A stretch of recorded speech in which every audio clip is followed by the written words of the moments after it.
Se você já conseguiu acumular algum patrimônio, se você recebeu um bônus ali da sua empresa, um prêmio de loteria ou recebeu alguma herança e ainda assim você tem uma dívida e precisa saber o que é mais interessante, se você paga aquela dívida ou se você investe o seu dinheiro. Se você está com essa dúvida, você não está sozinho, porque muitas e muitas pessoas têm esse tipo de dúvida, inclusive muitos clientes, vêm nos questionar, vêm pedir uma orientação para saber o que é mais interessante, se eles vão pagar aquela dívida ou se eles vão investir aquele dinheiro. Então, antes da gente começar, meu nome é Robson Bonifácio, eu sou assessor aqui na Diversos Investimentos e já vou te pedir para se inscrever aí no nosso canal, não ficar de fora do conteúdo que a gente posta aqui todas as semanas e compartilhar também esse vídeo com aquele seu amigo que está nessa situação, tá? Se ele tem uma dívida, tem um valor ali, o que ele deve fazer.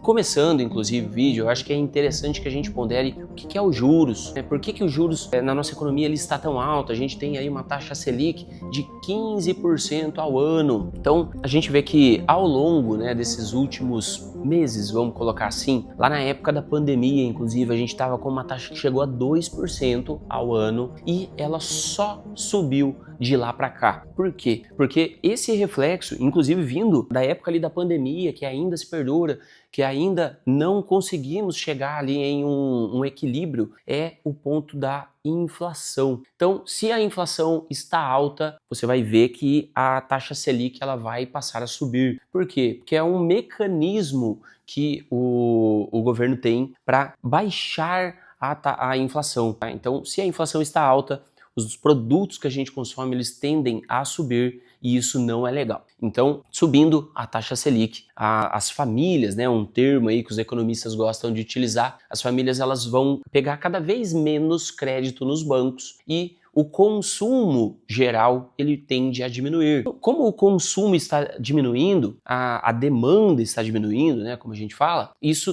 tende a fazer com que os preços baixem, porque quando ela está muito aquecida, tem muita gente querendo comprar aquele produto, quem está ofertando, ele tende a subir o preço. Então, se tem pouca gente comprando, o preço vai baixando e a inflação também vai reduzindo, vai chegando ali em patamares mais saudáveis para a nossa economia e ao longo do tempo a taxa Selic também vai diminuindo. Então, às vezes as pessoas falam, poxa, taxa alta demais, não era para estar assim, não deveria estar assim. Isso é um mecanismo que o governo tem, mais uma vez falando, e é considerado até saudável, que ele fique oscilando mesmo, vai acontecer normalmente. Se você tem algum desses 3 tipos de dívidas que eu vou te falar aqui agora, é importante que você quite imediatamente, caso você tenha aquele valor em mãos, aquele que a gente falou lá no começo do vídeo. Então, o primeiro desses produtos é o próprio cartão de crédito, um item que ele facilita demais a nossa vida, nos ajuda a conseguir comprar aquelas coisas que a gente quer, parcelar, enfim. Só que se ele for mal utilizado, essa dívida que ele gera, ela é muito alta e às vezes impagável. Eu vou falar por quê. Se a gente está numa taxa Selic de 15% ao ano, que é considerada super alta, a gente não via, inclusive, essa taxa desde 2006. A gente está gravando esse vídeo em agosto de 2025. Desde 2006, gente, não tinha uma taxa Selic tão alta. Então, neste patamar que ela está, ela é uma taxa alta, 15%, a gente pega lá a dívida do cartão, aquela que você, de repente, não conseguiu pagar na data e ela vai rolando aquela dívida, sabe? Vai gerando mais e mais dívida ali ao longo dos próximos meses. Esse tipo de dívida é o que a gente chama de rotativo do cartão, que tem, em média, uma taxa de 15% ao mês. Então, a mesma taxa alta que a gente tem aqui de Selic para remunerar os investimentos ali de baixo risco, a gente tem ao mês aqui no cartão. Então, é primordial que você liquide as suas dívidas se você tiver esse tipo de dívida, tá? Do cartão. O segundo produto é o empréstimo pessoal. Sabe aquele quando o banco ele fala assim, olha, pode vir aqui no meu banco, vem com seu cartãozinho ali no caixa eletrônico, você tem um limite de empréstimo pessoal que você pode estar pegando a qualquer momento, não precisa deixar garantia nenhuma, pode fazer em até 24 vezes, olha que bonito o discurso. Esse tipo de crédito, gente, ele tende a ser mais alto por causa da garantia, você não precisa deixar uma garantia para o banco. E ele vai contabilizar, ele vai precificar isso na taxa dele. Então, a taxa de juros também vai ser mais alta.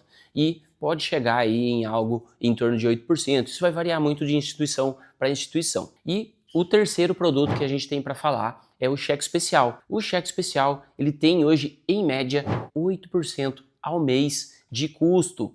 Isso eu tô falando em média, tá? Então pode ter instituição que vai ter valores muito mais altos. Inclusive, eu já cheguei a ver ali quase 14% de cheque especial. Imagina se você tem um tipo de dívida dessa ao mês, que ela vai se acumulando, ela fica realmente impagável. Então, esses três tipos de produtos, caso você tenha dívida neles, é primordial que você liquide. Agora, digamos que você não tem nenhuma dívida em um desses três produtos. Uma regra que a gente pode colocar aqui é que se a sua dívida ela tem uma taxa de juros ali ao mês de 2% ou mais, é importante que você liquide. Eu vou te falar por quê. Se a gente tem aqui uma taxa Selic que está alta, que você pode investir ali com baixo risco e vai receber pouco acima de 1% do rendimento bruto, né? Mas um pouco mais de 1% ao mês sem fazer nada, e a sua dívida é mais de 2%, você não vai conseguir uma rentabilidade como essa, não é verdade? Então é importante que você liquide. Ah, Robson, mas eu invisto, eu tenho investimentos ali em renda variável e eu consigo ter mais de 2% de rentabilidade ao mês. Só que a gente está falando de risco, e quando a gente fala de risco e proteção patrimonial, isso daí é totalmente oposto. E se você tem ali um tipo de investimento em ações, de repente ali em alguns meses, né, em um ou alguns meses, pode ser que você tenha perdas, né? Então você deixou de ganhar aqueles 2%, 1% ou ficar zerado, por exemplo. Você ficou negativo lá naquele investimento, naquele mês, imagina, ou naqueles meses. Então isso pode te atrapalhar e muito. Uma ressalva para isso é se você tiver uma reserva de emergência muito sólida, que vá garantir pelo menos 6 meses aí do seu custo de vida, né, do seu padrão mensal, aí é outra história. Aí a gente vai conseguir ter um certo equilíbrio, mas ainda assim a gente precisa ter muito cuidado ao pensar se vai pagar ou se vai e investir. Então, gente, a gente está falando aqui de vários tipos de dívidas e, claro, né, elas não são todas iguais. Pode ser que você tenha algum tipo de financiamento. A gente vai falar que financiamento, se for comparar com um empréstimo, Robson, mas qual que é a diferença dos dois? Financiamento geralmente vai ser para você adquirir algo, tá? O empréstimo, você pega lá um dinheiro e utiliza muitas vezes como quiser. Então, falando de um financiamento, de repente um financiamento de imóvel. Se você pega um financiamento que você vai pegar lá por vários meses para comprar um imóvel, a taxa de juros, ela tende a ser menor, porque você vai deixar aquele imóvel em garantia. Isso daí a gente pode falar também, de repente, um financiamento de um maquinário, né? Para quem possui ali alguma coisa relacionada ao agro, né? Vai comprar ali um maquinário através de financiamento. A gente tinha aquelas linhas lá do BNDES, lá o Finame, por exemplo. Então, esse tipo de financiamento ele vai ter uma taxa mais baixa. Então, é importante que você analise caso a caso. E se você não tiver, você tem um tipo de financiamento como esse, a gente acabou de falar da reserva de emergência e você acabou recebendo um valor. Se você não tiver uma reserva de emergência, tem um tipo de financiamento como esse, às vezes é importante você deixar ali todo o valor acumulado em uma reserva e continuar pagando. A gente vai pensar também se a parcela que você tem daquela dívida, se ela está pesando no seu orçamento. Não, eu estou conseguindo pagar essa parcela tranquilamente. Tá tudo bem então. Então não tem problema nenhum, desde que seja uma taxa de juros mais baixa,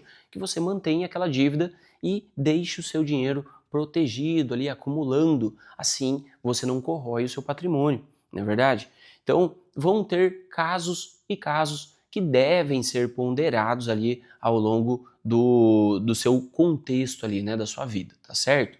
E tem um outro ponto, tá, gente? A gente tá falando de reserva de emergência. Vamos utilizar tipos de investimentos com uma maior liquidez e com um nível de risco mais baixo. Caso contrário, você pode estar colocando seu dinheiro ali de repente em algo com muito risco e pode estar perdendo dinheiro, né? Caso você ainda não tenha um perfil adequado para aquilo. Então, um ponto bastante importante, a gente está falando de reserva de emergência. É importante que você utilize este valor, se você for compor ali a sua reserva de emergência, em tipos de investimento que são considerados de baixo risco e com mais liquidez, tá bom? Um outro ponto, como que eu vou saber se eu vou pagar minha dívida, se eu vou investir? É fazer ali uma arbitragem, então, na taxa. A gente até falou isso nas entrelinhas até agora, mas agora vou falar de uma forma assim um pouco mais técnica, né? De repente, essa arbitragem aí você vai analisar o que a gente comentou lá no começo do vídeo, né? Quanto que eu tenho aqui de taxa Selic, quanto que os meus investimentos de baixo risco estarão rendendo. Eu tenho 15% ao ano? Legal. E aqui no financiamento, quanto que eu tenho? Poxa, eu estou tendo um financiamento aqui que eu pago 10% ao ano,